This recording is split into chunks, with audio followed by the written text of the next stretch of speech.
when Putin was fingered as responsible, I think that probably was the point where we all started to sit up and take a little bit of notice. And now, my God, we've had all kinds of other infiltrations into our country, not least the Salisbury poisonings, of course, but also the interference in our democratic processes. He's a bully, and I think that we're all wide-eyed and aware of that now. But yeah, I would say that was in the general consciousness anyway, because there's lots of other people who are aware of what he was like, Sasha being one, and were shouting about it from the rooftops quite a bit before that. You played the Scotland Yard officer who went in feeling, I think, quite sceptical about this sort of raving lunatic who thought that he'd been poisoned, and has to go on a bit of a journey of discovery himself, doesn't he? Yes, I mean, it was, as you say, a really unusual case in that when it landed on Clive Timmins' desk, which is the Scotland Yard officer that I play, he was the SIO, the senior officer in charge at that time. So it was happenstance that it happened to be him that was on duty at the time. But I think we're all thankful with hindsight that it was him. But yes, when it landed on his desk, Sasha, as we sort of call him, was still alive. He was alive for another couple of weeks, I think. So yes, it came with, I suppose, it came with a healthy dose of skepticism at first. But I think once they started to delve a little deeper and realise exactly what had gone on, that was replaced by, fear, I suppose, in the first instance, but also a determination to get to the bottom of it. I hadn't realised that he was disbelieved at first.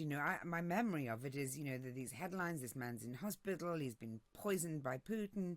But actually, as you explore it in the programme, it wasn't as simple as that in terms of the stages of the investigation and indeed the experience of Marina and Sasha Litvinenko. They must have felt incredibly isolated, because now, in retrospect, all of the things that murder pointed to, we've seen come to pass in a way, that strong arm of Russia here in this country doing whatever they wanted. But back then it was completely almost incomprehensible, wasn't it? Yes, it was. I think, when you look with hindsight at events like this, it's all too obvious, really. But I think this was one of the first kind of instances that I can remember of this kind of thing happening. Obviously, we've had the Salisbury poisoning since, and a foreign state murdering British nationals on British soil is, under any other circumstances in any other time, arguably would be recourse to much stiffer action than has happened. You would venture. But yes, it was certainly a lot more serious than I think all of our memories allow, because I don't think we realized, technically, I don't think we realized what these two sort of clowns, Lugovoy and Cofton, had done, in that they had, poured the poison down the hotel room sink in where they were staying in the Millennium Hotel. They'd transported it all the way in their pocket from Russia. It was radioactive, wasn't it? Am I right in saying that? It's the most deadly substance known to man. Yeah. So, and they gave Sasha a dose that was, huge. Which obviously was torture for him. for anybody to receive that kind of dose of polonium-210. Terrible way to die. And I think from the perspective of the police, you play the lead officer, it was an incredibly rare case, not helped by the fact that the doctors don't actually believe him at first, and the tests don't show this incredibly rare, I guess no one's looking for this incredibly rare substance. No, Sasha himself didn't think it was. Sasha thought it was another substance, and so they kind of ran tests for that and for all the other substances that they kind of knew of that could, that could do what he was describing he was going through. But eventually, thankfully, somebody suggested that they take a rather large sample of his urine to to Aldermaston, to the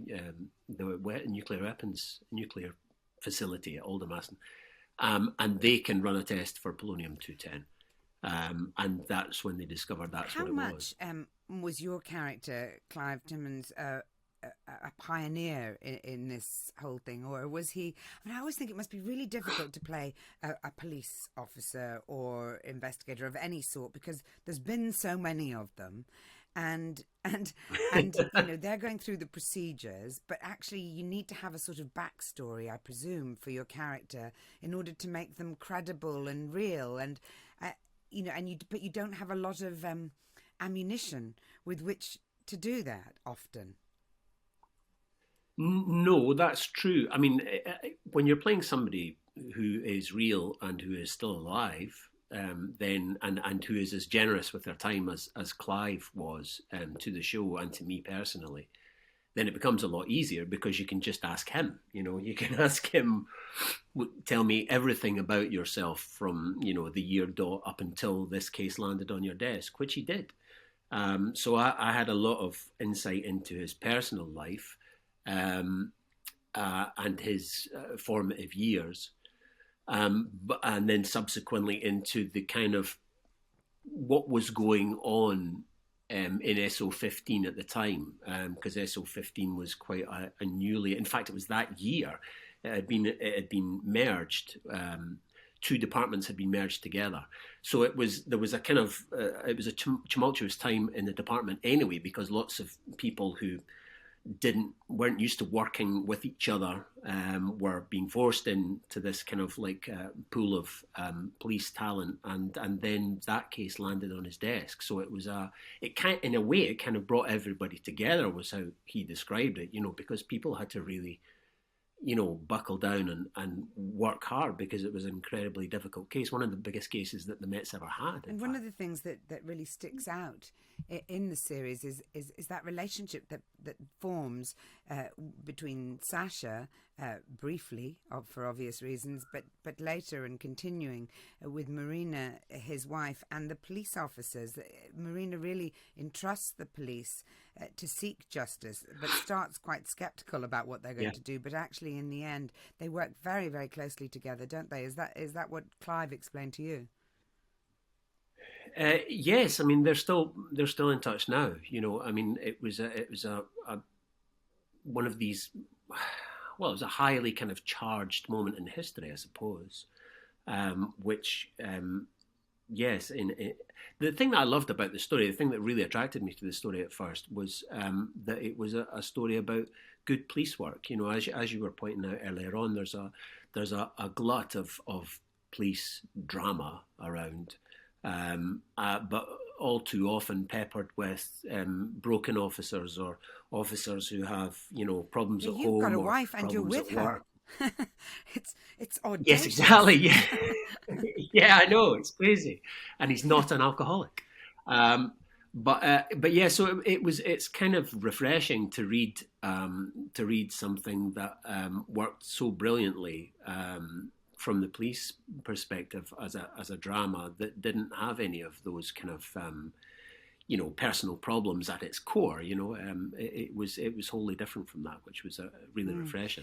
Litvinenko claimed to have been poisoned on the direct orders of Vladimir Putin. So the case obviously becomes more complex as it's explored. and it's a high-profile assassination, I guess, in the end. So other parts of law enforcement have to get involved as well, don't they? I think the European Court of Human Rights actually got involved with this particular case. They did. They passed the judgment just recently, actually, that it was. They kind of recognised everything that had been set out in the public inquiry in this country, and that was, in fact, that was just only weeks ago. I think that the European Court. I think it was September announcement. It was. Yeah, I think, and there was some. I can't remember if we'd started doing press or not for the show, but it was. We were all kind of like, oh my god, it's still going on. Do you now, feel? I mean, when you look around at what is still going on now, or what has what is going on around now. Going on now with Ukraine and everything, do you see this very much as a sort of start point, in a way, at least of our realization that Russia wasn't just a sort of strongman, rather puzzling, political regime, but actually sinister, malevolent, and dangerous? Yes, I think that's probably, certainly for the public at large, that was probably the sort of the point where they thought when Putin was fingered as responsible. I think that probably was the point where we all started to sit up and take a little bit of notice. And now, my God, we've had all kinds of other infiltrations into our country, not least the Salisbury poisonings, of course, but also the interference in our democratic processes. He's a bully, and I think that we're all wide-eyed and aware of that now. But yeah, I would say that was in the general consciousness anyway, because there's lots of other people who are aware of what he was like, Sasha being one. And were shouting about it from the rooftops quite a bit before that, You were saying that that basically, for Litvinenko, the point where he decided to abandon his work as a Russian spy and actually come over to the sort of west side, was when he realized he was being asked to assassinate people at Putin's whim and will. Yes. So all the more ironic that he then ended up landing on that list. Yeah, absolutely. Yeah, but he was a man of principle, Sasha, and Marina is a woman of principle, and incredibly strong and determined to keep Sasha's voice being heard, and shouting from the rooftops about what this man has done. How relieved were you that you weren't playing the part of Sasha, that you didn't have David Tennant's part? There was only a very brief. I can't remember what the conversation with my agent was, but when she told me about the scripts that were heading my way, and it was about Litvinenko, and I was like, oh, I thought, I wonder, and then of course, I saw David's name, and I thought, oh, that's good. That's a big. I mean, he's absolutely incredible in it, David. He's only, he sort of sets the scene in the first episode so brilliantly. With Neil and with Margarita, obviously, but yeah, he came in and did all this stuff in a week, and the nuance and the detail that he finds, he's not able to hardly move for most of it, even move his head for most of it. He's in a stationary position, and it's an incredible performance, full of the Scottish mafia. Oh well, yes, that too. But yes, it's an incredible performance, full of nuance and heart and incredible soul. He's wonderful, David. Mark, we've been talking a lot about Litvinenko, so now I want to talk about you. Okay. And I want you to tell me a little bit about, from the beginnings. When did you realize you wanted to act? Was that an obvious choice of career? I know that your father was an artist. Yeah. But your mum had a much more pedestrian job, dare I say, or pardon the pun. Well, mum was she had various jobs throughout her life.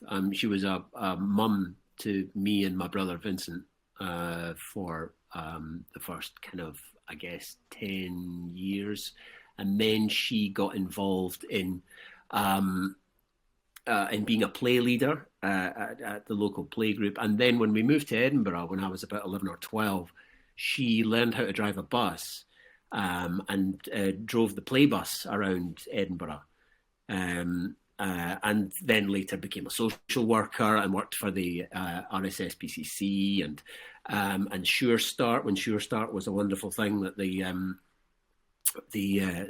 Tony Blair government brought in to help single parent families. So yes, she was kind of she's always kind of worked with children and families really. But yeah, driving a bus around Edinburgh was you would see her every now and again. She'd give you a toot, if she was passing, and if I was walking up Leith Walk with my mates from school. After school, you would see her driving past in this multicoloured double-decker bus. It's great. Did you feel proud? Because she must have been quite unusual as a female bus driver at the time. Yeah. Well, female bus driver, and one that was painted in all these kind of psychedelic, mushrooms and stuff. And was it mortifying? No, I loved it. I absolutely loved it. I mean, there was nothing really. I guess coming from a family where there's always kind of models of hippos in the front garden or my dad's workshop. Your dad's thing, models of hippos. Well, my dad, that was the first piece of public art that my dad ever did, was concrete hippos in Glenrothes. We made a documentary about it last year, actually, called Meet You at the Hippos, which was about community art, wasn't it? Yeah, it was about art that's kind of in and for and of the people, and so that's kind of that's surrounded me my whole life. So I guess somebody put it quite well. I think it was Damien Barr, when I was on his show a couple of years ago during lockdown. He said that kind of gave you permission, being surrounded by all this stuff, and your dad being an artist gave you permission subliminally to that kind of thing was a viable path in life, So I guess it was never really. I never encountered from my parents that the things that or the attitudes that some actors who are starting out encounter, in that, well, you better get yourself a trade before you embark on it, or you better do a degree first or whatever. It was always unadulterated support really from them, which was wonderful. And did it give you a sense as well of the importance of arts? There's a lot of debate every time we're in any form of economic crisis. It seems that the arts get very hard hit, and they're perceived widely, and it's a very easy target. They're perceived to be a luxury, and so on and so forth. Yeah. But I would imagine that your dad in particular, but maybe handed down to you, would argue very vociferously against the arts and culture being a luxury for people, and that they are actually in some ways essential. Yes, I completely agree with what you've just said. Yeah, they are totally essential. I mean, it's funny that a lot of people's attitudes these days are very kind of polarized because of social media and stuff, and you'll get called names a lot for any kind of stance you might take or anything you might say. So Lovey's spouting about how important the arts are is often treated with a certain amount of contempt. But I think we call it a trigger. A trigger, yes, it's a trigger. Exactly that. Yeah. But I think it is essential. I mean, especially in times of crisis. I went to see Christmas Carol at the weekend in Stratford with Adrian Edmondson playing as Scrooge.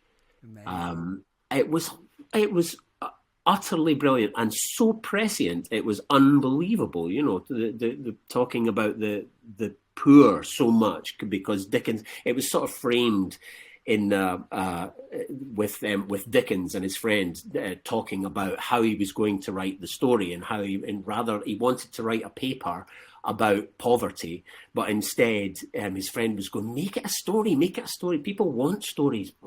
And so it was framed in this incredible way where you kind of you saw Dickens evolving the story, and then you saw the story so beautifully realised. And it was incredibly moving because there was, as there are now still, children in extreme poverty in this country. So I would say that, anything that holds up a mirror to what we're going through is absolutely invaluable because, as we know, any kind of social media is kind of, it might hold up a mirror, but the mirror is very fractured. And, you don't really get the full picture. But I think, morally, and emotionally, I think you need to see yourself, and as a country and as individuals, and I think art does that. All art, not just theatre and acting and telly, all art. But as an actor, I guess it must be quite sobering as well to play parts in what are, old plays, sometimes hundreds of years old, and see the same stories recurring. Yeah. Yes, it must be devastating. It was devastating to watch it. Overwhelming, really. So yeah, what do you do? That's the good thing. It throws up questions. That's what good art should do. It gives you the questions, and it's up to you to answer them. So tell me a little bit about your career as an actor, because I know that it's now described as, it's been a slow burn, and there were many years in the wilderness, and now he's on a trajectory straight to Hollywood, or at least to full employment, which I suppose is just as There's good. no such thing as full employment for an actor. No, I know, I dare say, but there is constant interest, which is always nice after if you've had a lack of that from time to time over the years. But tell me, I mean, you're obviously very committed.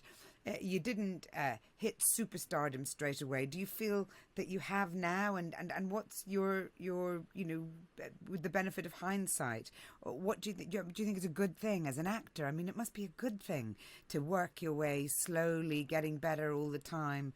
Do you feel that it's good that the spotlight has reached you in maturity, some degree of maturity?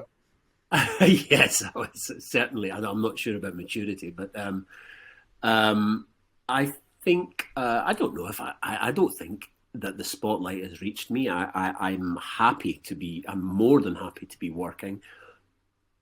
Ecstatic to be working on projects that are so valuable and important to us. I don't. As far as it being a slow burn, I mean, I was very lucky straight out of college in that I won a. And luck, as you know, always plays a huge part in any actor's life. But I won the Carlton Hobbs competition, which is a competition that's run by the BBC every year. And the first prize of that competition is that you get 6 months on the radio drama company to do radio plays for Radio 4, Radio 2, Radio 3. And so that was a kind of incredible introduction to working life. And I did 50 radio plays in 6 months and worked with everybody, because everybody does radio. So it's a great leveler, because you're kind of, one day you're standing beside your fellow winners at the microphone, and the next day it's Judi Dench or Warren Mitchell, or Fenella Fielding. I did one of my first jobs with Fenella Were you terrified? Fielding. Oh my gosh, she was just wonderful. She was so wonderful. So yes, that was the first kind of break, I suppose, if you like, that I got, and invaluable, really, and a lot of experience very, very quickly, and you get paid, which is great. So, and then after that, I spent 10 years in the theatre. I worked with some fantastic directors. I worked at the Royal Shakespeare Company, at the National, 5 or 6 times. I worked at the Donmar. I worked in the West End. So I kind of slowly, I suppose the parts slowly got bigger in that time, and that was, I think that was, I feel that was my kind of, those years were my kind of training, extended training, if you like, because you learn all about yourself. Yeah, your apprenticeship, you learn about yourself. It's like the older actors used to talk about doing rep, because that doesn't exist anymore. Well, it exists in Dundee, actually, but around the country, they used, every small city used to have a rep theatre, and you used to do, they used to do a play a fortnight, so they were rehearsing, during the day, while they were playing the one. And you would just, that would give you a kind of a whole wealth of experience, really. So that 10 years of theatre that I did, really stood me in good stead, I think. And you learn about yourself, you learn about your craft, and all kinds of things. That's a very good example, I guess, of why, this whole idea of sort of levelling up the arts, it's imperative that institutions like the Donmar and so on get to carry on their work, because they then create further work, don't they, down the line. I mean, you mentioned the RSC and the National, not particularly under threat at the moment, but a lot of the places you worked would be. And I suppose... Well, the Donmar is. Yeah, but you must sit in the middle of that, because you've also seen the benefit of when money does go out of London, which is where they're trying to channel it. Is it a debate where you've got sympathy on both sides? I think that I don't see, well, I do, but I do see both sides. You can always see both sides. You have to, when you have to play mass murderers, or you can always see both sides of the story, I suppose. But no, I don't see why it has to be a debate between north and south, or I think there's worth in having important theatres in all around the country. I don't. I hadn't heard about this levelling up of the, or realised actually about the levelling up of the that you've mentioned. Well, that's the reason given for taking the money away from places like the E&O and the Donmar and Hampstead Theatre, actually, which I think you also mentioned. Hampstead. Well, I worked at Hampstead many years ago. I didn't realise that was falling victim. Yeah. This as well. They're too London centric. You mentioned having to see both sides of the story as an actor, and when you're playing, someone with a very dark past or whatever. And I know that guilt is widely regarded as being the sort of thing that catapulted you to major public attention, and you play a really nasty guy in that, and you do it chillingly. He's not nasty. He's nasty, and you do it chillingly. He just needs a bit of love. Stop it. Is it actually, I've always thought that this must be the case, is it more fun engaging with your darker side? Because now in Litvinenko, you're playing, he's a good guy. He just wants to do his job properly. But in Guilt, that's, was the opposite story, really. I think he's slightly, he's well, maybe not slightly, arguably, but sociopathic, Max.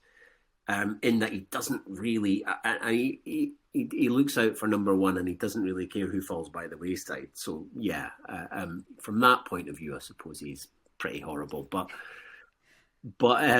it is more fun playing those parts. They kind of allow you to they allow you to try more things out, you can be more sort of devil may care or daredevilly with them. Nothing is too extreme. But again, that can be true of all kinds of